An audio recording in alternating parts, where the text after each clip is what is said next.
sideways.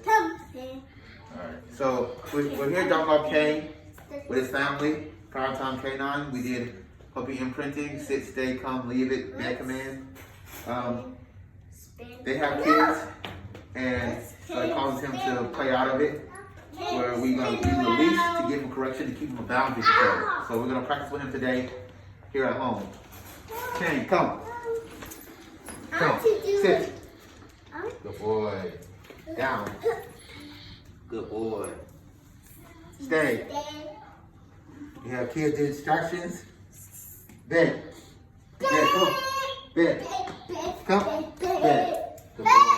Down. Stay. So it's really a mock trial. So we have stay. We have come. Sit. We have down. Stay. Now we're doing all this in front of the kids, and we're working really hard to get him to understand. Even though they're hyper, he has to stay under control. He's only 10 months old, so he's getting better. But I'm showing his dad how to work him with commands. Sit. Good boy. Sit. Sit. Down. Stay. Good boy.